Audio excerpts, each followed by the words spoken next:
Welcome back to another episode of Elevated Chat Room. Elevate your mind, elevate your life. Your boy is back. I was out last week. My son ended up having a game on the nights that we normally shoot. But I'm back, and I got a special guest with me. Before I introduce her, let me tell you what the topic is. The topic for tonight is the road to resilience. We got Dr. Kimberly Jackson with us tonight. She is 2023 Show's Woman of the Year and so much more. I'm going to let her introduce herself a little bit more. Talk to him. Okay. So I am Dr. Kimberly Jackson. And like he said, I was selected to be 2023 Show's Woman of the Year. Well deserved. I also, my number one priority in claim to fame is I'm a mom of 3. My oldest 2 are 20 and my baby is 4. And then I run my own a nonprofit, Crossroads Community Outreach. That service low income and homeless people here in the area. And I also work for the executive team for Walgreens. So just thankful to be here and glad you guys invited me. So I'm looking forward to chopping it up with you. I appreciate you coming through. We appreciate you coming through. More than welcome. Sometimes you're afraid to ask people to come on because like their status or their name and the stuff that they're doing is like, will they turn us down? You know what I'm saying? But I feel like we kind of built enough rapport to us, like, you know what? Let's get her on. Let's see if she's interested, because your story is amazing. And we're going to get into that. But before we go into that, you said something about Crossroads and the homeless. Like what exactly is that? Okay, so Crossroads, the baby of mine. It is my nonprofit that I founded. I was working my way up the corporate ladder, like most people do. You graduate from college and you're trying to do your thing to try to establish yourself. And right in the midst of that, I got arrested by God back in 2015.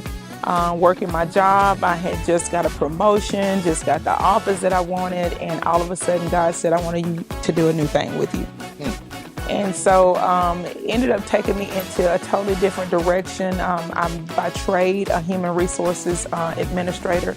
And so that just took on a life of its own, but I knew what God was calling me to do. Yeah.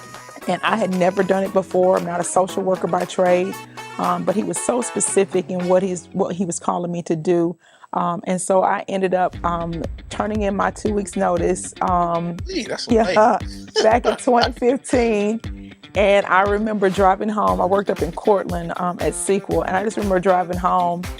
And I thought to myself, God, I'm either trusting you and this is the biggest walk of faith I've ever had, or I've made the biggest mistake of my life, because I had, small kids at the time. And so I just remember God asking me at that moment, do you trust me? And I thought, yeah, God, I was just like, oh, Lord, I trust you. I got you. And he was like, I need to know, do you really trust me? And I just, at that moment, it's like the Holy Spirit just kind of accosted me. And I remember pulling over into the subway station there and just kind of sitting with God for a minute. And he was like, it's like he really wanted to make sure that I understood what I was committing to. That this wasn't just signing up for another job. Like, I'm asking you to do something different. This is a new thing. And so I could hear the Holy Spirit asking me, will you trust me when your checks doesn't come in the next 2 weeks? Like, I need that level of trust from you. And I immediately said, Lord, I'll do it. I'll trust you. I'll do whatever it is that you ask me to do.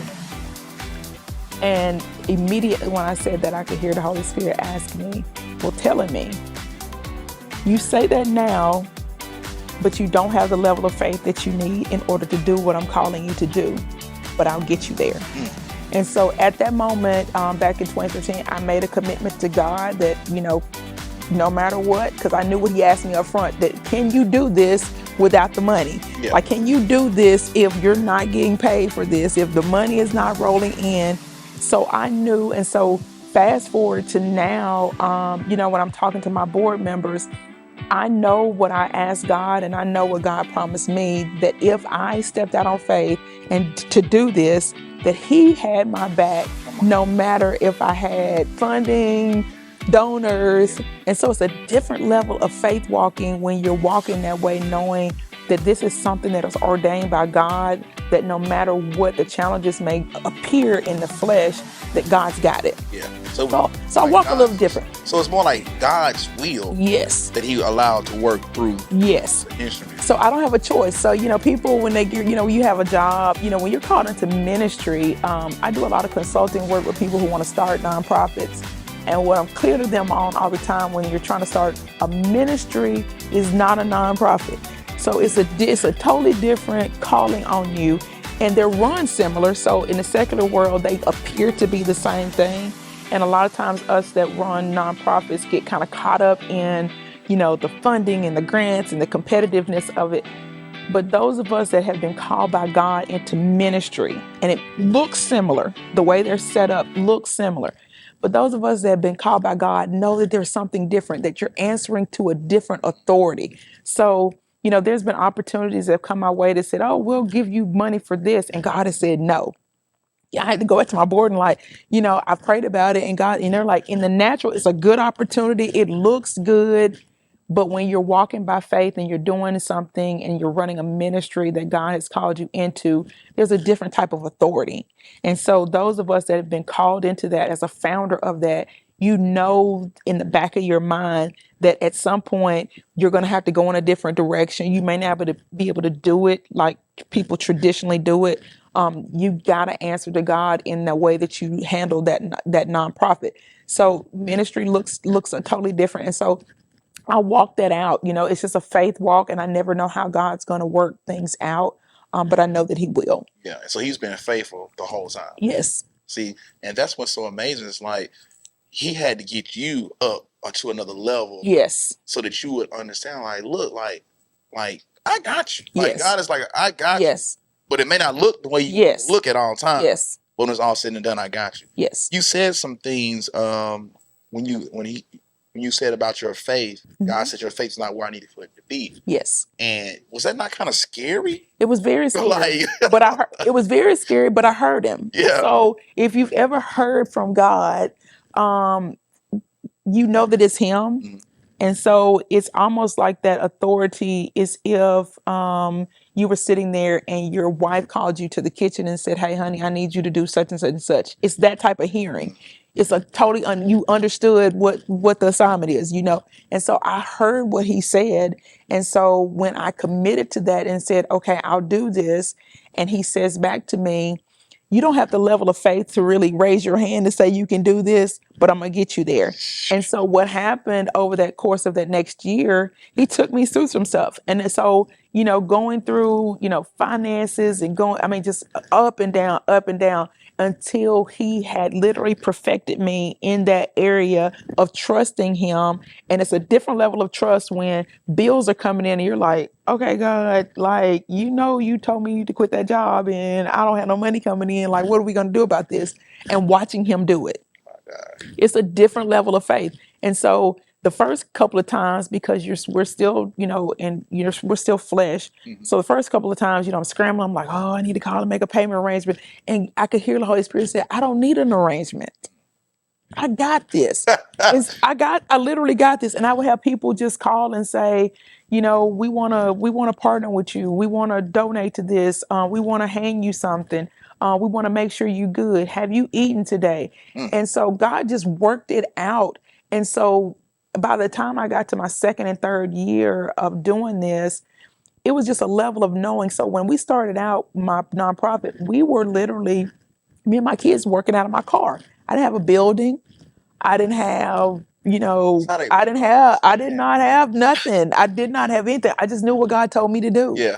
And so I just remember before I quit my job, Pastor Davison, Green Davison IV, is a dear friend of mine. He was working at the same job. And I just remember when I turned in my notice, they thought, oh, she's getting ready to graduate her doctorate. She's found another job. And I'm thinking, I don't have another job. Like, God told me to do this. And I just remember feeling so foolish, but I remember going into my office. That's why you have to be connected to other people of faith. I remember going into my office thinking, oh my God, this is so foolish. But I remember Him coming into my office and just sitting there looking at me. And He said, I admire you for the level of faith that you have. That's some faith. And he told me, he said, God told me to do the exact same thing and I didn't do it. And he literally right after I left, he left quickly after. And so you never know who's watching you and your faith walk, because just my act of faith of saying, you know what, I'm going to do this. And I knew that he was connected enough that when I said, God told me to do this, he knew what that meant. That when God tells you and he gives you orders to do a certain thing, you don't really have a choice in the matter, and you can run from it and do some other stuff. And I could easily have gotten my doctorates and gone on to do whatever it is that I wanted to do with that. But that calling was still there. So it was still that tapping on the shoulder of, this is what I'm wanting you to do. And I remember asking God, when he laid it out to me, exactly, the homeless population and work with people that, didn't have food. I'm thinking, I don't know how to do any of this. And he said, I know you don't, but I'm going to send the people that do know how to do it. How amazing And is that? yeah, and I'm sitting there thinking, Like, I'm like, even down to the colors that he wanted me to use. And the other thing that he asked me, he was so clear about, is being transparent. Which was hard for me, because when you're trying to build yourself up and your reputation up, you want to kind of keep some things private, where you're like, I don't really want to share that part of my journey. I want to tell the part where I got through it. Yeah. So God has been very, he's always nudges me to tell it. Like, you got to tell it the way that it happened. So, a lot of times when I'm going through a struggle, I know that people are watching and they see you roll out and they see you polished with your kids and stuff and everything looks great, but they don't get to see the side where you're struggling or you're crying or you're not sure or you're battling anxiety or depression. And people need to see that other side, that you just roll out and become Show's Woman of the Year. There were some trials and tribulations that got you there. And I think it's a disservice, especially to younger people that are coming behind me, to not share that part of the story. You can't just say, well, I'm Show's Woman of the Year and I roll down and it's all pictures and great. There's a struggle to that. I agree. And that's one thing we always say: people see your glory. Yes. Yes. You say it all the time. Yes. You can see somebody. Like, I'm not impressed. Yes. More so the fact that you are like here. Yes. I'm more so impressed about how you went from here. Yes. To here. And how you got there. Yes. Tell me the ups and it wasn't and just, and a lot of people try to glass over their rags to riches stories, like, oh, I came from the bottom and now I'm here. It happened for Drake that way, but it didn't quite happen. I didn't start from the bottom and get there. Yeah. it was a process. Yeah. And so a lot of people don't want to talk about, how they went, for periods of time and didn't have anything to eat. So I think when you share that level of your truth, I think it causes people not to begrudge you of where you are, because sometimes it's easy to see somebody where they are and think, I come here and be like, oh, it's so nice in here, but I don't see what he had to go through to get to this point. You know what I'm saying? When it wasn't here, when this wasn't here, when this was just something that they were believing God for. That's what I'm saying. It's just a thought and an idea. Or even God saying, hey, this is what I want you to do. And you're like, that's impossible. I know I'm not going to, not me. Like, you start in your mind, you start naming out, well, I know they're probably going to let so-and-so do this, because definitely not me. And when God calls you into something like that, you literally have to walk that thing out as if it's done.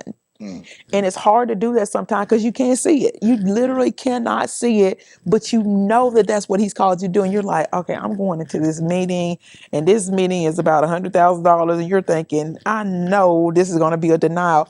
And when you walk out, that's what increases your faith, because when you go into that room with that confidence, because you know God sent you. So when you go in and you sit there and you're thinking, I cannot believe, like, it wows you. You're thinking, I cannot believe they gave this to me. Like, what? Something of that nature. So you know that it's not you. Yes. You know that it's bigger than you. It has to be God. Yes. It can't be you. Like, you come into a position as you're not qualified. Yes. And God was like, that's fine. Yes. He doesn't need any of that. To you.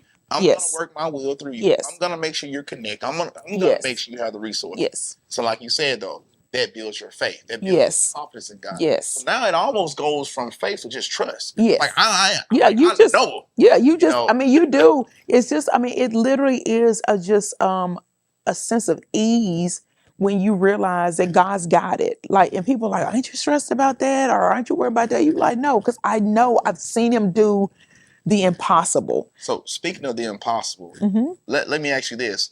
This question right here says, what does resilience mean to you, and how has it shaped your journey? You kind of started talking about some things. Being What does resilience mean to you, and how has it shaped your journey? Resilience means to me is just standing on my faith, just knowing that God is going to work it out. That's where my resilience comes from, because I just have a knowing that He's going to do it. And that's unshakable. I've seen Him do it so many times before when I thought this is never going to work out. It's not going to, I can't see it working out for my good. The deck is stacked against me. It's just no way this is going to work out. And over time, when you continue to just rely and you get to a point in your faith walk where all you have is God to rely on. And a lot of times when you're called into that, other people, even people that are close to you, don't necessarily understand your calling. So they will try to talk you out. They'll say, man, let's just try something else. We done tried this 1,000 times. You know, you'll have board members. That's why I said you can't, you structure it like a nonprofit. But when you're working as a ministry and you've been called to that level of ministry, there's a part of you that walks out of a board meeting that the board has said the numbers are not, the math ain't mathing. This is not, you've done a feasibility, study to see if it's going to work out, where you're going to put the location is not a good location, and nothing seems to, on paper, appear to be how it's going to work itself out.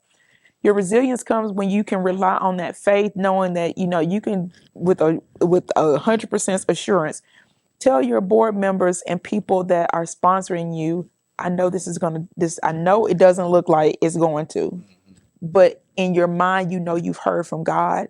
Well, that's And all you need. that's all you need. If you are a true believer, it's kind of like a son or a daughter with their mom or their dad. Yes. And their parents tell them, I got you, or Yes. I'll come through. They may not say how I'm gonna come through. Yes. It's kind of like when me and my wife got married. Like her dad, my wife's oldest sister had just got married the year before. So boom, I proposed. We get married the next year, and he was like, "Well, I got y'all too." Right. We was like, "You sure?" He was like, "Yeah." Yeah. But stuff starting to come due, and it's like, Yeah. no, you ain't coming through. Yeah. And then by the time the wedding was here, it was all taken care of. Yeah. We don't really know but it was worked out. It came Yes. through. So it's like when God give you His word, Yes. stand on. You can stand on that, even if you don't understand it. Yes. And that's what's so powerful about it. And you have to be able to trust God. It has to be a knowing inside of you that's so concrete that you cannot be so moved by things that you hear or anything that you feel. You can't go off of your emotions or paperwork that you see, or, you start getting stuff in, like I said, your board members come and you have people that are on your board that doesn't kind of understand your faith walk. And so they're like, we've done a study on this, and, this is there, that level of faith that you have to have, that even if it doesn't look like it, even if in my own fleshly feelings, I feel like this is probably not going to work itself out, there's a deep knowing in me that it's going to work out simply because God said it would. And see, that's another thing. Some people start to do things when they haven't heard Yes. God. Yes. And it could be a godly thing. Yes. But it doesn't mean that God actually calls you to do that thing. Yes. And so in those people, it's a whole lot harder. Yes. Because it's like, well, I didn't tell you to do it. Yes. I'm going to give you grace to get yes. But you're going to have to go through a whole lot. You're going to have to go through a whole lot. Yes. I want it. Yes. For your life. Yes. What I want you to do through me. Yes. There were some things that you said, and it took me back to, I heard this guy, he was talking about faith versus feedback. Yes. And I like to say faith versus facts. Yes. Because even though the facts may say that but facts can change. Facts can change. So the facts are not the truth. Yes. They're not set in stone. Right. Because I can go to a baseball game and watch my son, one of my boys, hit, and they can go 4 for 4 with a 1,000 batting average. Yes. But guess what? That may be fact for the day. Yes. But tomorrow they're gonna come back and they may go 2 for 4 or 0 for 4. Now you batting, you know what I'm saying? Yes. So fact may be, you was batting 1,000, but now you batting. Yes. So yes. change. Yes. So you have to stand on truth. Yes. I like that. Let me ask you this. It says, what was the most challenging moment you had to overcome, and how did you push through? So what was the most challenging thing that you can think of? Gosh. And I kind of got an idea what you may go, but you done been through a lot. So man. you may surprise. I think, I thought when I got diagnosed with I got diagnosed with cancer back May of this year. And I thought at that moment that was probably the most challenging until I lost my mom 2 months later. And so I still, this is the thing, I still had that same, that's the thing about ministry. When regular life stuff happens to you, it doesn't excuse you from your calling. Come on. You're I'm still, so people was calling me, they was like, they had counted me today. They was like, oh, Crossroads is gone. They ain't gonna be operating because she's sick. I had people, some of my sponsors calling, it was like, people was like, because people in this area are really big about, trying to get sponsors and that kind of stuff. So I had people calling, like, oh, Crossroads is, you don't have to worry about them getting the donations because, she's sick and her mom just passed and, she's not coming on. But what they don't understand about that level of ministry is that God doesn't give you an out. Like, you don't get to just not do it no more because life happens. Come on. You just can't just check out. And I remember going to God and like, God, I'm going through this is too much. Like, can you just let this be the time where you just give me some grace and let me just bow? And he was like, no, because when I called you to this, I knew that this was going to happen. Nothing comes as a surprise to God. So God wasn't surprised that my mom was going to pass. He wasn't, it didn't catch him by surprise that I got cancer and my mom died 2 months ago. He already knew that. Mm-hmm. He knew that when he called me, because he called me prior to this happening. So, I knew at that time, I'm like, I've got to keep this going. And so at that time, with my mom passing, I think it's probably the hardest thing I've ever had to deal with. And I would say not even deal with, to overcome, because it's an overcoming, because it's an ever changing process and it's a day-to-day thing that you're going through. So it's not something that you just overcoming and you just move on. This is something that you just deal with on a day-to-day. Yeah. But I knew that my mom knew the Lord, and I knew that in order to honor her, I needed to honor God, because that's what my mom lived, honoring God. She lived not making excuses. So I thought my mom would never want, if she even knew that I was in my car crying and even thinking about not doing this anymore, it would be a disservice to her, because that is not the seed that she even planted in me. You got to keep going. Like, you cannot fold just because life happens, and you need to have good resources, stay connected to good people that are plugged in. And that's the other thing, when you get unplugged. So when life happens like that, you just find yourself kind of unplugged. Like, you're like, and I hit that space where I was just kind of in a dark place where I just was like, oh my God, I don't know how I'm gonna get past this. And you have to, at those moments when you're not able to kind of get your plug into the source, to be connected to other people that are already plugged in and say, I got you. I'm praying for you. I got you. It's going to be okay. And every day, hearing that, it's going to be okay. You're going to be okay. So you got to have a good connection with people that are connected, that are plugged into to the source. I've always wondered, when like a death happens, of that level. Yes. Like how people overcome that's not connected to God or Christ. Like, I don't know. Like, even with just life in general, like with the things that just happen. I just don't know. I don't know mentally. If I didn't have a relationship with Christ, I don't know mentally if I would have been able to sustain a diagnosis and then a death of that magnitude back to back and still be sitting here today to be able to tell my story. I just don't think so. Because I don't think so either. No, because it's the thing about having a relationship with Christ is that after all the lights and stuff are down, and even when you're by yourself, because there's a part of life where even if you have a spouse or kids or other people, there's a portion of your life where it's just you and God. Yes. Where you've got to just go to God by yourself. Your spouse ain't gonna get it.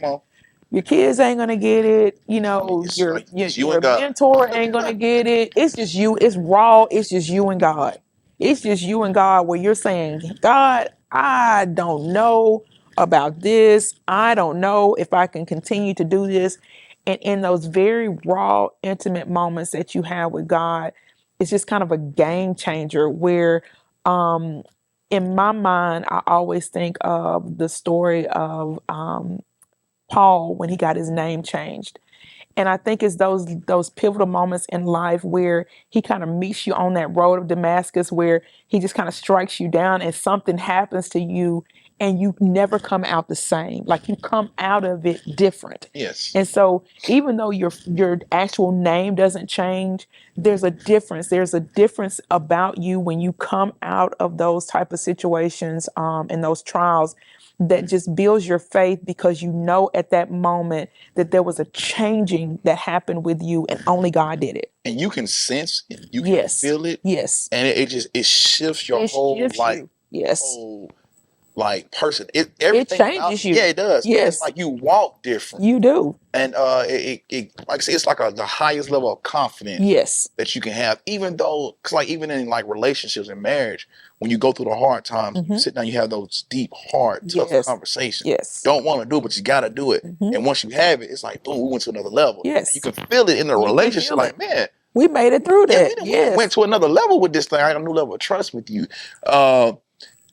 Some of the things that you said is just like a lot of this stuff is just so powerful. Your story is powerful just in the faith portion alone. Yes.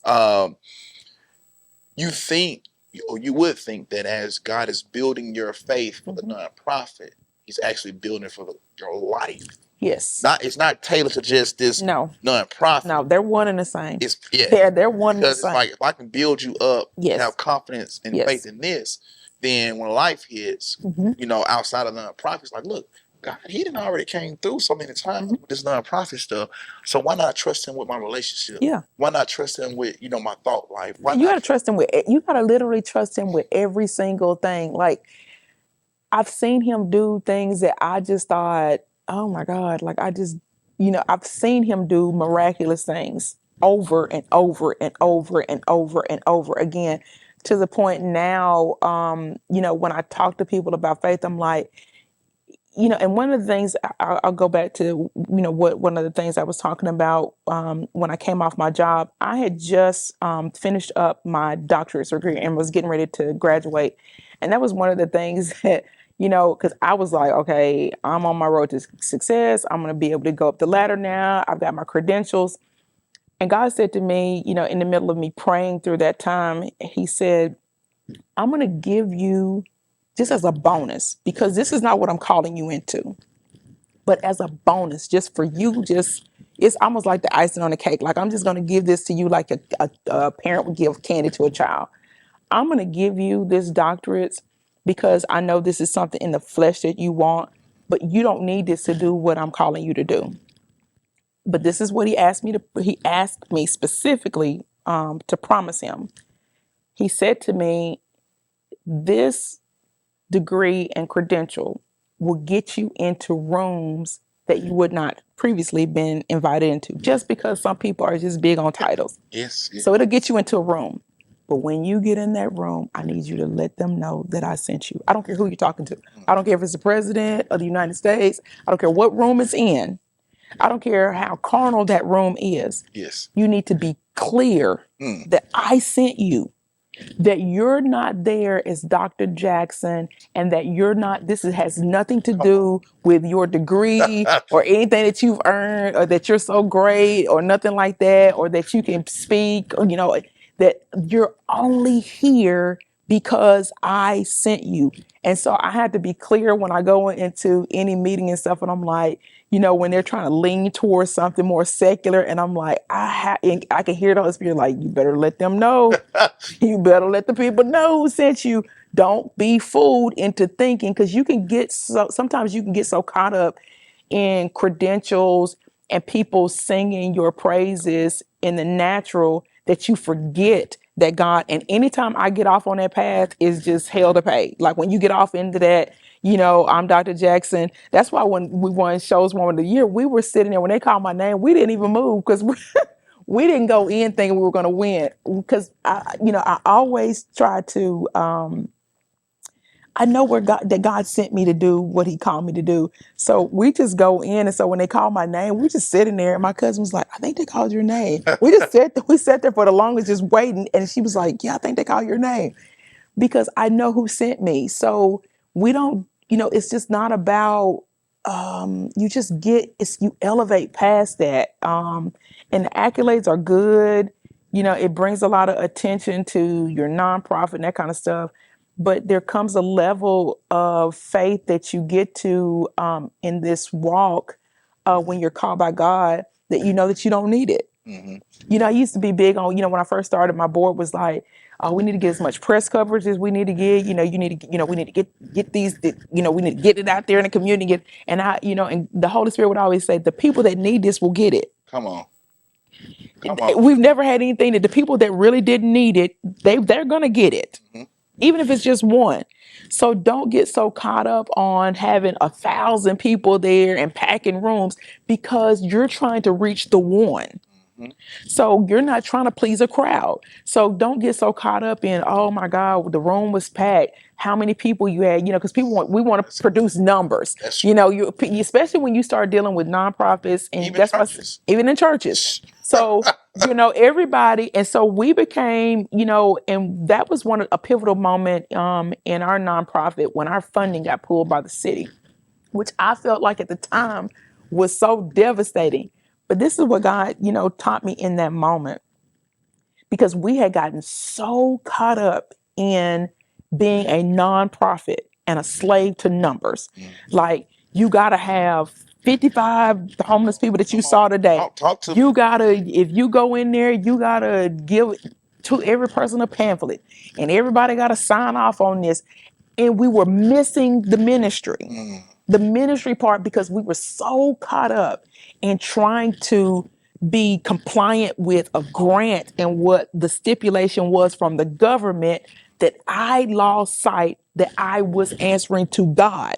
And so at some point I'm thinking, oh my God, we're chasing. I could literally feel myself in the natural chasing behind that grant, because it was a huge grant. We're like, oh, we got to keep this. But what I didn't realize at the time is that it wasn't God. Like, God had already left it and I was still chasing it. So when he pulled it, I remember specifically praying to God, like, God, they done took this grant. We got to get this back. And he was like, they didn't take it. I took it. I didn't give it to you. You applied for it and earned it in the natural. I didn't ordain it and I didn't give it to you. And you were chasing that and I took it. Because I was like, oh, I'm like, I need to meet with it. We were meeting with everybody. They were going to pay. They need to tell us some answers, get us an answer. And when God literally spoke to me and said, it's not this person or that person, it was ordained by me. Come on. Like, it's not, Dwayne didn't take this, or Alonzo didn't take this. These are people that's working in different offices. They had no control over it. It was ordained by me. I took this because it was not a part of my will. And you were going to, if you had stayed on that track, you would have been forever chasing the next dollar. And you would have thought that was your source. I'm your source. Come on. That's good. And I can do the ministry through you that I want you to do, whether you have $1 million grant or whether or not you're still working out your car and you have nothing. And I've seen God do it before. We were able to get as a matter of fact, we were getting more people off the street and into housing when I had nothing, working out of my car with just me and my 2 kids. And I was under less stress because the anointing was on me and I was following God than I did when I was contracted with the city and was chasing the dollar. That's good. Because of public perception. Because the public wants to think, oh, they got they killing it. We fall into that trap. Yes, we fall into that trap. So my pride was saying, you gotta this is my pride. I told the board, we were just fighting. We were like, we gotta get this money back. We gotta go down here. No, I'm serious. I'm being as transparent. We had lawyered up. We were gonna fight them. And Wesley Thompson, he'll attest to it. He's one of my board members, and he's, of course, he's a pastor. And I just remember we had lawyered up. We were like, we're gonna go to war. We're gonna get this back. And I just remember when God said, if you step into this ring, you're gonna lose. And I just remember him hearing it so clear. I was taking a shower and I was like, what? Because I'm like, I know God want me to fight to get this back. And he was like, if you step into this ring and fight this battle, you're gonna lose. Because I'm not a part of this. Mm. And I remember calling Wesley on the phone because we were scheduled for a board meeting, and I said, we got to call all this off because we were like, oh, we're gonna call the press. We're going down there. We need to talk to somebody. We just gonna go to war. And I just remember clearly God said, no, you're not. You're not gonna do. As a matter of fact, you're not gonna do none of that. And I'm like, what my character? What what are people gonna think? What are they gonna be saying? Like I need it. And he was like, I will defend you. You let me do what I do, and you do what I called you to do. I never asked. And God was asking me, he was like, when did I ever ask you to defend yourself? When? You didn't consult with me on any of this. On any of it. I'm talking about we had gone off into a tangent of we're gonna do this. Yeah. So when I remember calling Wesley and I was like, yeah, we're gonna call off all of this. Like none of this, we're not gonna be able to do. And he was like, well, we need to. And I was like, we can't do anything. If we take this posture that we're in right now, where we got the gloves up and we're in boxing mode, we're out of God's will and he can't bless us. That's say that again. We're out of God's will and he was not gonna bless it. That's And which means the anointing would have been pulled off, and whatever we would have walked into, whatever meetings, you're on your own. That's good. And he had already told me. I told him, I said, he specifically told me you're gonna lose. If you go into this boxing match with these people, you're guaranteed to lose. You got to concede. You said one thing that prior that you was like, I always tell, God was always had me to tell them when I walk in, I'm about my Father's business. Mm-hmm. And so that takes you back to Christ. Yes. Everything that he did, he always pointed to the Father. Yes. Which is a level of humility. Yes. It's like, no, this ain't me. It's not me. It's him. It's him. It's all him. I point to him. It's all and him. as long as you continue to point to him, yes, everything will be, as it's supposed to be. Yes. But when you started not pointing to him and trying to do your own thing, that's when he was like, look now. You start having some problems. There you have go. a lot of problems. He still and it may not. And that's the thing. The devil will trick you because it may not even show up because the devil loves to play tricks with us. So he will give you something that appears like success. So he will get you a grand or something else and you'll get something, in the natural. Mm-hmm. But what he will do is, and what God will let you know that you're outside of his will, it'll start affecting your marriage, your relationship with your kids. You know what I'm saying? You thinking, dang, what's going on in my household? Like I'm married to these kids and like I'm coming home and it's total chaos. Like what is really going on? Like God, I literally just ministered and mentored to 10 to 15 kids, or I just went out here and helped these people and I come home and all hell's breaking loose. That's because the devil will trick you to make you think that what you're doing is in God's will. So those are times when you have to really check to see, am I really doing what God has called me to do? Because what I'm doing appears to be successful by all standards. But on the other side, I don't really feel like I'm making an impact as far as ministry. And so you have to really go back to the very beginnings and go back and talk to God and ask him, is this your will? And sometimes we forget that. We get in the planning phases. You can see the dollar signs. You can see different things. Yes. Like the success and everything. Because I've had conversation with men that would take jobs. Yes. That'll pull them away from their family. Yes. But they're making way more money. Mm-hmm. But your relationship with your kids is now strained. Mm-hmm. Your relationship with your spouse, you can't get that back. You cannot get that back. My wife has talked about a couple times taking jobs at the Calhoun Community College of Decatur. And then I was like, we come to agreements like if it's gonna pull you away from the family, then it's not what's needed. Because I'm big on family.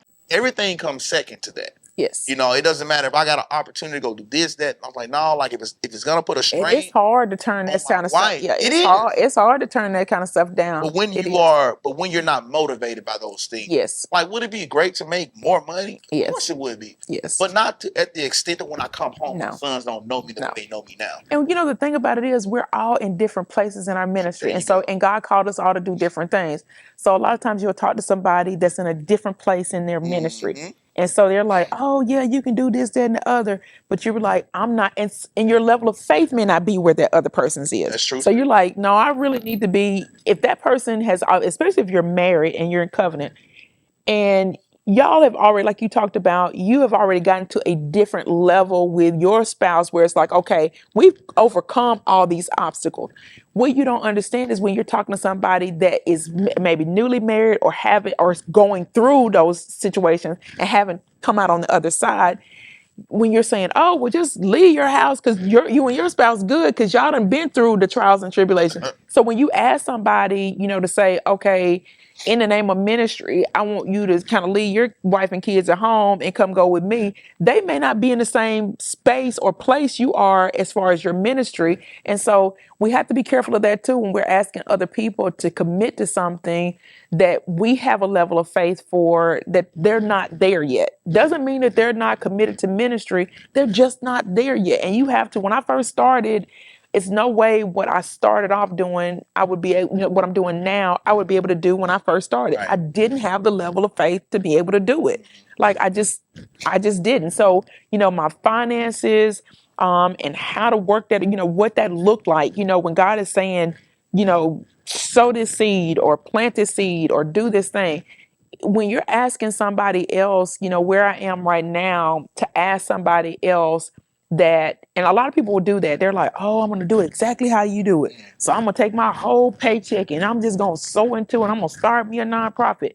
You better make sure that God has told you to do Right. what you're supposed to do. And so you got to make sure. So that's why I always try to be transparent about my journey. Because I'm like, when I first started off, I wasn't able to do it that way because I didn't have that level of faith. I didn't know what was going to happen, with small kids if I, sold my whole, just, because you get in the kind of that spirit of everybody doing it. So you get up and Dwayne say, oh, I'm going to donate my whole check. And I'm like, okay, I'm going to donate my whole check too. You know what I'm saying? And then I walk out thinking, oh my God, I done gave the folks all. Yeah, you gotta, yeah. And he was like, no, that's what I'm saying. And he looking at me like, I called Dwayne to do that because he's on a different level. And he done sowed a bunch of seeds and done without. You didn't realize I blessed him with the extra portion of blessing because he made a sacrifice 10 years ago, and this is what I'm giving back to him. So now he has it to give. You're not there. You have to do it the way God has called you to do it, because you will end up in a world of trouble trying to follow. That's why, like I said, I'm always careful when people call me and they're like, oh, I want to start a nonprofit. But then they tell me they want to start it in the name of Jesus. I'm like, okay, well, this is not going to look the same as somebody that's starting a traditional nonprofit. Like, this is not, you're going to do your regular paperwork, you know what I'm saying? Like you do to set your nonprofit up. But there's a part of that when you get ready, even how you choose your board members, how you choose your volunteers is going to look different. You're not going to just say, oh, everybody get their volunteers from this particular place. If God says, I don't want you using that they're doing some things over there that I'm just really trying to take you in a different direction, you can't just go with the crowd. You can't just, here in this area, it's really hard because certain things are popular. So everybody's doing it. Everybody's getting their volunteers for a certain place, or everybody's going to this certain thing. And you have to be able to take a stand and say, we're going to do something different. We're just not going to do it that way. And you have to be able to trust God that he'll do it. And he does it every single time.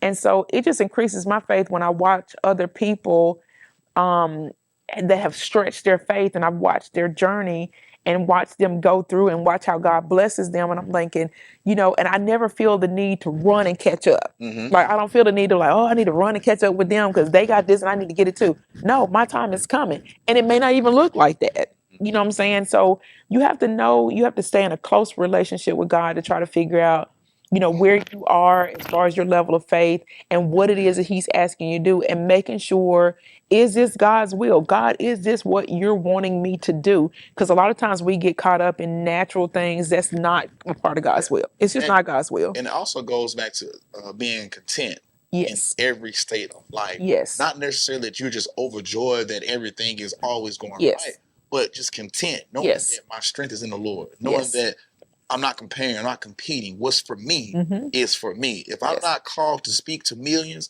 but I'm only called to speak to thousands, then daggone them thousands, they That's remember who I exactly. am. Yes. I'm gonna make the impact. And sometimes it's just that one. Yeah. Sometimes it's just like I said. Sometimes it can be the kid that walks up to you at church and say, hey, I want to know, can I pray with you or can I talk to you? If you can just touch that one, and a lot of people want to be up in front. They want to be the one in front. Like, and people don't realize being in the front is not always. That's not always it.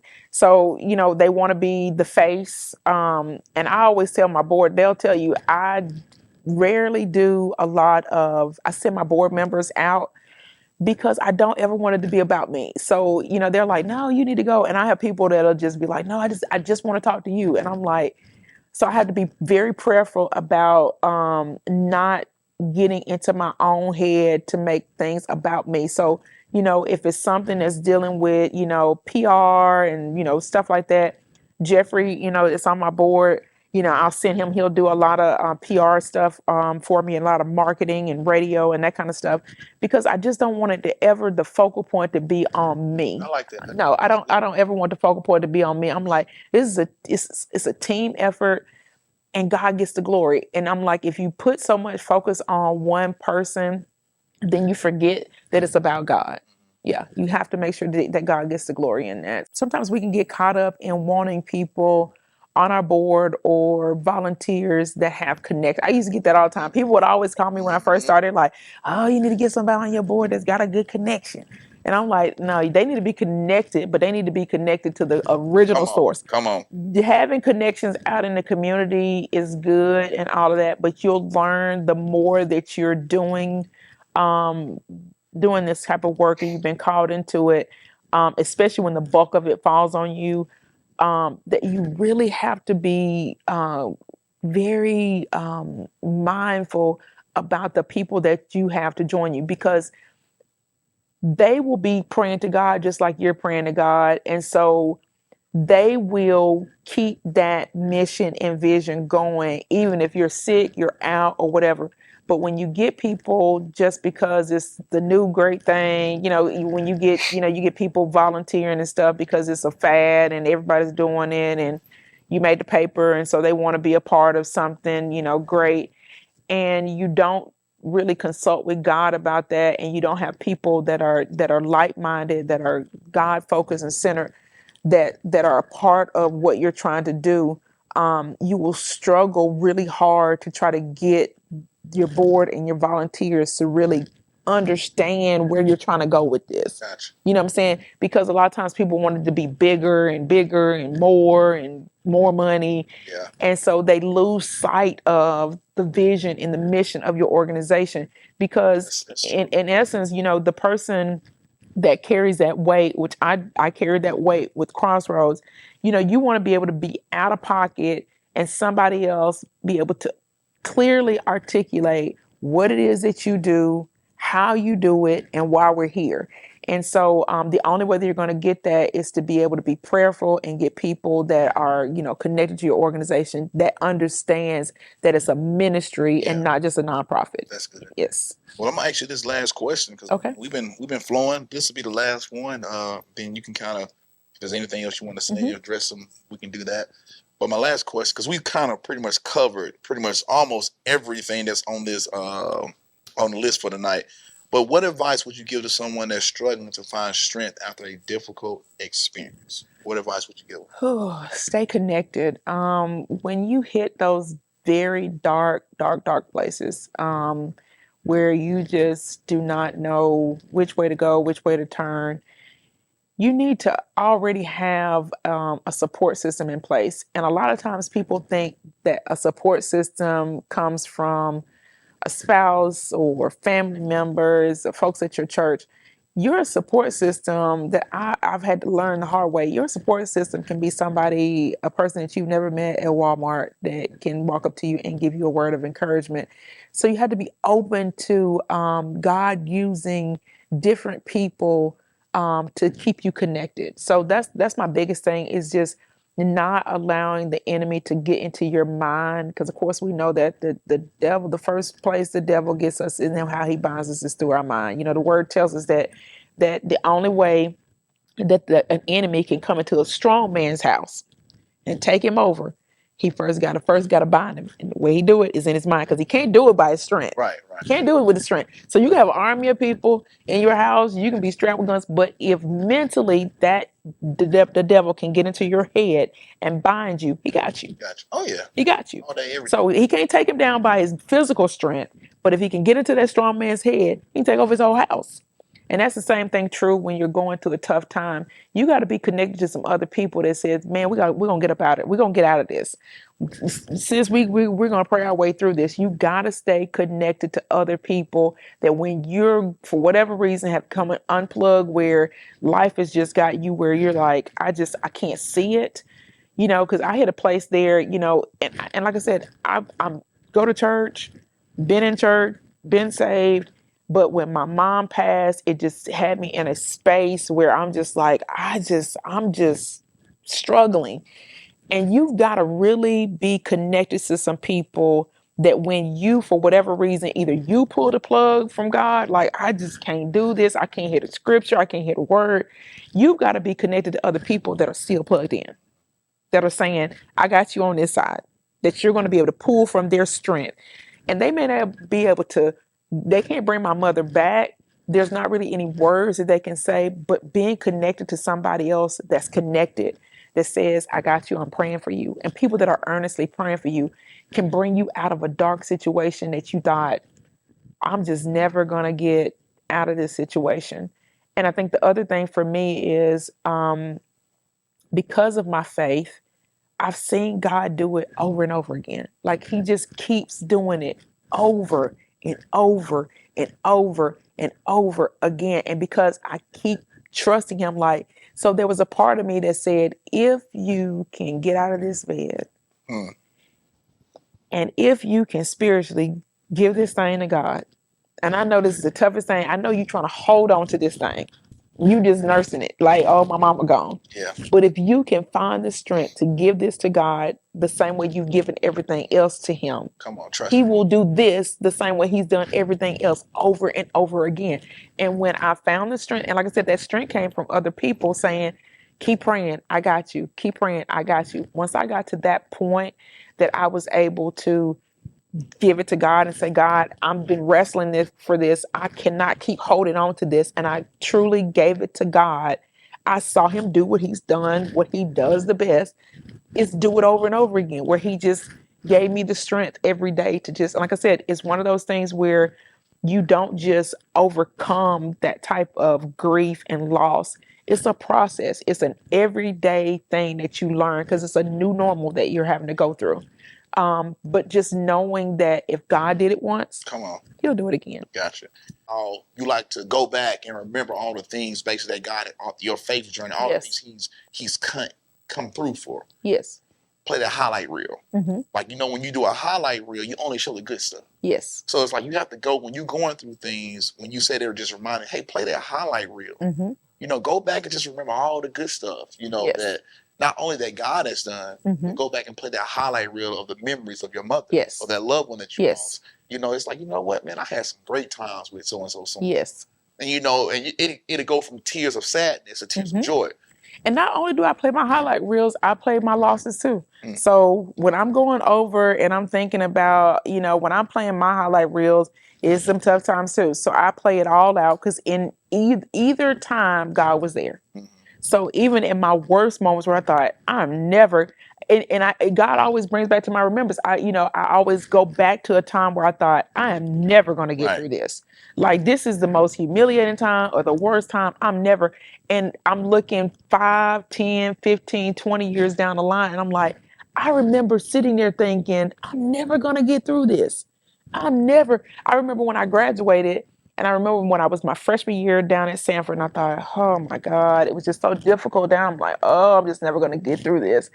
So when I got ready to walk across the stage, it was at that moment when I started thinking back at a time when I thought, Yeah. I'm never going to be able to get through But this. even in that, but even in what you just said, when you say you play the bad, but the bad always ended up Yes. with a good end. Yes. For the most part. Yes. You see what I'm saying? So Yes. even when we playing, and we say that because, like you said, from the start, when the conversation first started about how people don't understand everything you've been through, they just see where you at, like you got it made. You don't have no issues, no problems, none of that. But in essence, it's like, no, like I've been through some things. I can take you back to the dark days. Yes. But all my dark days it ended with light. Yes. So that's just like, first off, I want to thank you for jumping on. Oh, you're more than welcome. You Glad I have am so glad dropped to be so here. much knowledge, so much wisdom, Glad to be and here. you've done it with passion and with no effort. It was just like it's just who you are. You can definitely It's my tell story. that what you're talking, what you're. That's what I told you. I who said, you are. I'm not going to look at no question. I'm like, I really did. I prayed and I was like, God, I just want this to be, I didn't want it to be a traditional speech where, you read your questions and you go over and you prepare. I'm like, I need this to be authentic because I feel like there's always somebody out there that's listening, that's going through something that thinks, oh, she just said it like that because she got a degree and they just, God can't hear me like that. God can't, I'm not eloquent with my speech. God can hear you no matter what. He doesn't care about your degrees and your accolades and all that kind of stuff and your credentials. He doesn't care about any of that. And so that's why I always try to be transparent with people. I'm like, he's not looking for that to use you. Like, you don't have to have a degree for God to use you. You don't. You are so. You don't even have to speak. You don't even have, I mean, look at Moses and Aaron. You don't even have to be eloquent with speech for God to use you. He just wants you to be obedient. You just have to say yes. And he'll do all the rest of it. So like I said, he'll open up rooms for you and doors for you that you thought, it's no way I'm going to get into this room, because these doors are only open up for people like him or people like her. And God will open up a room and you're thinking, I cannot even believe that I'm even, like I said, that's exactly how it was. Like I said, at Shows One of the Year, we went there and we were just enamored by the gifts on the table. We were so busy looking at the gift baskets and stuff like that, and looking at, my boys were like, oh, they were looking like, oh, it's a new coffee cup in here. We just we were so into the little simple stuff like, oh, you're gonna like this, it's a coffee cup in here. And I'm like, oh yeah, that is cute. That we weren't even thinking about, because we have literally wired ourselves to just serve no matter what, like whether it's somebody's clapping, whether it's a lot of people show up, at all of our events that we have, because in addition to serving the homeless, we do our annual events. We do Thanksgiving, Christmas, and Easter. And I always tell them, especially when we feed, we want to feed as if you want to act like the president is coming. I like it. You want to feed and you want to do it. And I'm like, you always want to do it because they were like, oh, we already know you're going to make us do such and such, because you want to do it with a spirit of excellency. And it doesn't matter if one person shows up. I don't care. I'm not looking at the numbers. I don't care if 20 people show up or 2,000 show up. I'm going to serve those 20 people. And I don't care if those 20 people are from somewhere that you think, oh, it don't matter if we have to impress them. And you think, oh, if it's these people that show up, that I got to try to put on the front. No, you want to serve every single person with the same level of respect. And you're going to have that same level of excellency, no matter who it is that you're serving, or whoever it is. That's where your impact comes from, because you want to keep that same level because you're doing it for God. And see, that goes back, and I will close with it. That goes back to you and what you're doing. You're truly doing it to serve. Yes. You're doing things to serve. Yes. That is how you move. That is how you operate. It's not about, how great I am over the stage that I'm doing, or how many people I'm reaching. No. It's about the simple fact that I'm being obedient and I'm truly serving because I have a heart to give, to serve, and to sow. All right. Now we're going to close this thing out, man. Dr. Kimberly Jackson came through, and I'm telling you, y'all, she dropped some knowledge on us tonight. Well, thank y'all for tuning in. Like, comment, share.